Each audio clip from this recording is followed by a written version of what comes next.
Hey, what's going on, guys? J-Mac here. So today I dropped the Dagger of Darts, the new ceremonial knife for the Witch Doctor. Your poison darts and your fetish's poison darts now pierce. This seems like an extremely good alternative to the Star Metal Kukri in the Carnevil builds. The Carnevil, your fetishes shoot a poison dart every time you do. So you have a ton of fetishes out all shooting poison darts, and every one of those darts are going to pierce with this ceremonial knife. It's pretty sick. It allows for a lot of multi-target damage in the build, and it also allows you to spawn fetishes more quickly from the passive with just shooting poison darts. With your poison dart hitting multiple targets, you have even more chances to spawn the fetishes from the passive. A lot of times in earlier Carnevil builds, what I would do is run an ability to spawn those fetishes and then shoot darts with them afterwards. Now it seems like it is viable to run just poison darts for spawning those fetishes. Alright, let's get right into the abilities. So we're going to run Poison Dart Snake to the face for the stun. You also can stun multiple targets with one cast with this new ceremonial knife, having the darts pierce. Keep in mind that the fetishes still shoot just a vanilla dart. They do not use the rune that your character uses. And your other option would probably be Splinters here for more damage. If you wanted that, you just lose the utility of Snake to the face. We're going to run Fetish Army Legion of Daggers as a cooldown. You could run 4-piece Zuni Masa in this build to have 8 fetishes out from Legion of Daggers at all times, but if you do that, you're going to lose some toughness, and you're going to be able to run things like Ucapian Serpent and stuff like that. Running this as a cooldown is just fine in the build. We're going to run Tribal Rites and Grave Injustice to reduce the cooldown of Fetish Army, along with a little bit of CDR on our gear to make sure that this is up quite often. You're going to be able to cast this for the majority of Elite and Champion and boss fights.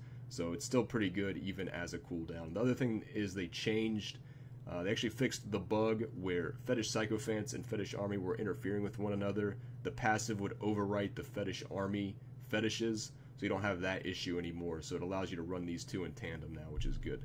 Big Bad Voodoo Slam Dance for more damage, pretty self-explanatory. Piranha's Paranado to pull everything together. This is really crucial for this build because this is going to be a lot about positioning. You want to position properly to get maximum damage on your darts since they're piercing now.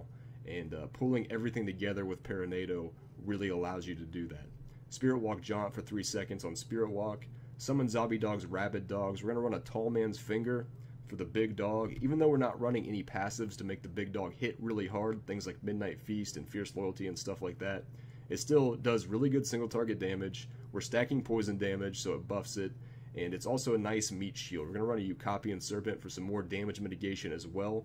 It's very solid in the build. This potentially could be other things, though, if you don't have a Tall Man's Finger. Just play around with that spot and see what you like. Pierce the Veil for more damage. We hardly use any mana in this build, so this is an obvious choice. Tribal Rites, mainly for the Fetish Army cooldown reduction, but it also reduces the cooldown of Big Bad Voodoo, which is quite good. Summon Zombie Dogs as well, but that's a little bit less relevant than the other two. Fetish Sycophants, kind of how the build runs. Gonna try to spawn as many of these as possible. You'll notice with this new ceremonial knife that you can have out anywhere from 10 to 15 fetishes just shooting darts, with your own character shooting darts, spawning them. Before, there's no way you could even get close to that with just hitting one target at a time with the dart. Grave Injustice for cooldown reduction, pretty obvious, probably our best passive, and in this build is extremely good. We have a lot of cooldowns, and the cooldowns in the build are really crucial to how it runs. Alright, so let's take a look at the gear. So we're going to run the Dagger of Darts. It's not a great roll on this item, but even with a bad roll, Torment 6 is going to be pretty easy. We'll do a Torment 6 Rift here in just a minute. But with a great roll, I could see being able to use this build in pretty high difficulties for the most part. We got the Carnevil with a cooldown reduction gem in there. This could easily be a life percentage gem if you decide you need more toughness. Rakoff's Glass of Life with poison damage on there. Obviously, all of our damage is going to be poison. The poison darts are poison damage. You could also have a socket. Ogild's 3-piece with poison damage on the bracers, the chest piece, and then Fetish Army damage on the shoulders. We're going to run Tasker and Theos, even though the increase to attack speed of your pets is pretty irrelevant for the most part in this build, because whenever you shoot a dart, your fetishes shoot a dart, so that's based on your own character's attack speed. At times, they will be attacking in melee range, so you get a little bit of a benefit there. And there's no other gloves to really run in the build. We're going to run a Witching Hour for attack speed and crit damage. We got Blackthorn's 2-piece here. for the extra 10% damage versus elites and vitality. This could also be Captain Crimson's pants and boots, or Kane's pants and boots. Either way would be just fine. Kane's is pretty sick for 8% more attack speed. We're going to run a Eucopian Serpent. 28% of all the damage we take is redirected to our Gargantuan Zombie Dog. We're going to run a Unity here. We're going to run a Unity on our Templar, and then the Relic that the Templar cannot die for a lot of damage mitigation solo. And then we've got a Tall Man's Finger with a socket and the one legendary gem we're currently running. I'd like to run at least 2 legendary gems, but currently we're just running the one. That's the only item I have a socket on for the build. So let's go ahead and get right into the legendary gems and talk about which ones will be good for this spec. We're only running 1 legendary gem at the moment. I would like to have 2 sockets on my jewelry to run at least 2. 3 would be nice. But the first one we're going to run is the Gogok of Swiftness. 50% chance on hit to gain Swiftness, increasing your attack speed by 1% for 4 seconds, stacking up to 15 times. And then at rank 25, you also get 1% cooldown reduction per stack of Swiftness. And we've already talked about how good cooldown reduction is in this build. So that you get 2 effects out of this gem. It's really good, and it's really easy to keep the stacks up in the build with the darts piercing and hitting a bunch of things. But obviously attack speed is really solid. The faster you're attacking, the more fetishes you're going to be able to spawn from the passive. Extra attack speed also gives damage to your pets, and it's just all around really good in the build. You could also run the Enforcer gem, gives damage to your pets, and then at rank 25, they take 25% less damage. You got the Bane of the Powerful, you get 20% increased damage for a duration after killing an elite pack, and then at rank 25, it increases damage against elites by 15%. This thing is like good for every class and every spec. It's just a really solid all-around legendary gem. You got the Pain Enhancer, which currently this bleed is actually proccing from your fetishes and pets in general critting. Now, fetishes normally don't have a proc chance. Now, I don't know if this is a bug or not, or if this is intended, but whenever your fetishes crit at the moment, you're going to get that bleed effect. And then at rank 25, it grants 3% increased attack speed for each bleeding enemy within 20 yards. So you get even more attack speed to shoot more darts and spawn more fetishes and deal more damage. So if this stays the way it is and continues to be procced by your pets, this could be a really, really good gem in this build.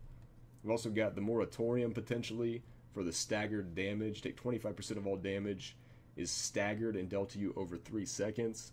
Definitely something that you could run potentially if you feel like you need some more damage mitigation. That way you're not getting like one-shotted by things, you're not taking as much burst damage. We got the Zaya Stone of Vengeance. This is an interesting one. I haven't actually tested this out yet, but theoretically it should be pretty good. Damage you deal is increased by 4% for every 10 yards between you and the enemy hit. Maximum 20% increase at 50 yards. If you played to the strengths of this gem, you should be able to stay pretty far away from the enemy and get a lot of damage out of this thing. And then at rank 25, 20% chance on hit to stun the enemy for 1 second. So you could run that in tandem with Snake to the Face, or you could ditch Snake to the Face for Splinters and run this as kind of the Snake to the Face effect. So I'm going to run a Torment 6 Rift. I'm going to turn my mic off for the gameplay portion of the video. Hope you guys enjoy it.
So there you go, guys. The build is really fun, and hope you enjoyed the video. Thanks for watching.